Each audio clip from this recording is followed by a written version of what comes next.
Assalamualaikum warahmatullahi wabarakatuh. Perkenalkan, nama saya Nur Jamilah As-Salihah dengan NIM 210903502-136 dari kelas Manajemen E.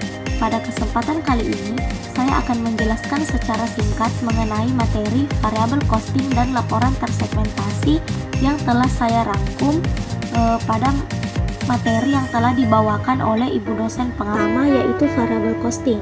Variabel costing adalah metode penentuan harga pokok yang hanya membebankan biaya-biaya produksi variabel ke dalam harga pokok produk. Variabel costing kadangkala disebut juga dengan direct costing atau penentuan biaya pokok langsung, atau marginal costing yang disebut penentuan biaya pokok marginal. Dalam pendekatan ini, semua biaya produksi yang terdiri dari biaya bahan baku, biaya tenaga kerja, dan biaya overhead diperhitungkan sebagai harga pokok produk tanpa memperhatikan perilakunya. Dan yang kedua yaitu pendekatan full costing.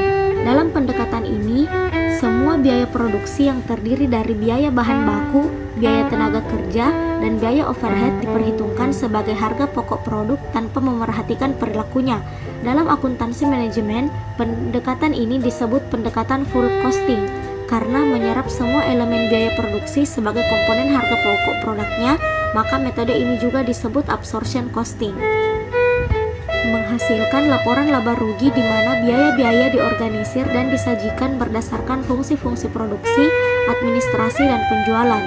Laporan laba rugi yang dihasilkan dalam pendekatan ini banyak digunakan untuk kebutuhan pihak luar. Untuk penggunaan internal manajemen, harga pokok produk dapat dihitung dengan menggunakan pendekatan variable costing. Selanjutnya yaitu perbedaan variable costing dan full costing. Variable costing yaitu elemen biaya periodik terdiri dari biaya overhead tetap ditambah biaya administrasi dan penjualan. Elemen harga pokok produknya hanya terdiri dari komponen biaya overhead variabel, biaya bahan baku, tenaga kerja langsung, tidak termasuk biaya overhead tetap. Dan full costing yaitu elemen biaya periodiknya terdiri dari biaya administrasi, penjualan.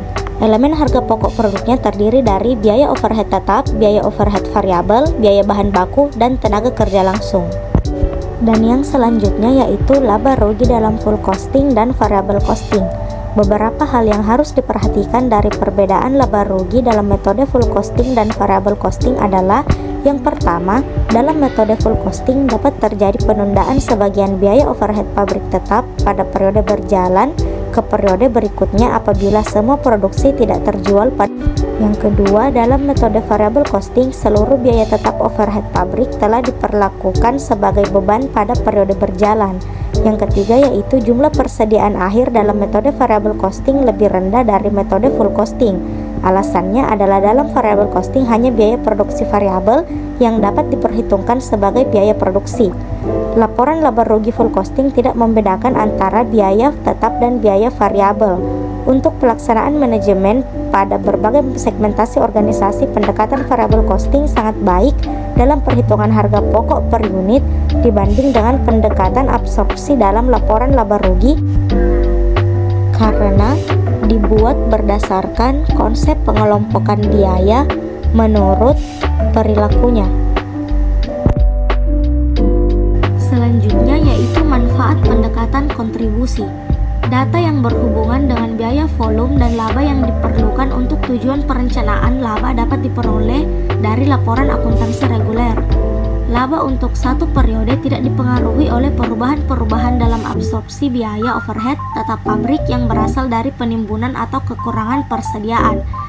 Biaya pabrik dan laporan laba rugi dalam bentuk variable costing lebih dekat dengan dalam mengikuti pemikiran manajemen. Implikasi penyajian biaya-biaya tetap terhadap laba mendapat penekanan dalam variable costing atau pendekatan kontribusi. Dalam pendekatan ini dapat dilihat secara jelas kemampuan perusahaan menutupi biaya tetap dari hasil operasinya. Data variable costing relatif memudahkan penilaian kinerja menurut produk, wilayah, kelas pelanggan, dan segmen lain dalam bisnis. Materi selanjutnya yaitu laporan tersegmentasi. Adalah laporan kontribusi laba dari berbagai aktivitas atau unit-unit lainnya dalam suatu organisasi. Laporan ini diperlukan untuk menilai kinerja segmen, menilai produktivitas dan profitabilitas segmen, membuat keputusan menutup atau mempertahankan konsegmen. Selanjutnya yaitu dampak terhadap laba. Bila produksi sama dengan penjualan sehingga tidak terjadi perubahan terhadap persediaan, maka laba absorpsi sama dengan laba variabel. Yang kedua yaitu bila produksi lebih besar dari penjualan sehingga terjadi peningkatan persediaan, maka laba absorpsi lebih besar dari laba variabel costing. Yang ketiga yaitu bila produksi lebih kecil dari penjualan sehingga terjadi penurunan persediaan, maka laba absorpsi lebih kecil dari laba variabel costing. Adapun kesimpulan pada materi ini, pendekatan full costing adalah metode yang menyerap semua elemen biaya produksi sebagai komponen harga pokok produknya. Maka metode ini juga disebut absorption costing. Sedangkan pendekatan variable costing adalah di mana biaya-biaya yang diperhitungkan sebagai harga pokok adalah biaya produksi variabel yang terdiri dari biaya bahan baku, biaya tenaga kerja langsung, dan biaya overhead variabel. Perbedaan atau pengaruh penggunaan pada variable costing atau absorpsi costing yang disebut juga full costing yaitu jika kita menggunakan metode variable costing, maka biaya tetapnya hanya pada periode berjalan saja. Sedangkan jika menggunakan metode absorption costing, maka biaya tetap yang sebelumnya telah mengalami proses pada periode sebelumnya akan diakumulasikan kembali pada periode berjalan, karena pada metode ini beranggapan persediaan awal pada periode berjalan telah mengalami proses produksi pada periode sebelumnya dan itu harus diperhitungkan pada periode berjalan. Baiklah, itulah materi yang dapat saya bawakan pada kesempatan kali ini. Terima kasih atas perhatiannya. Wassalamualaikum warahmatullahi wabarakatuh.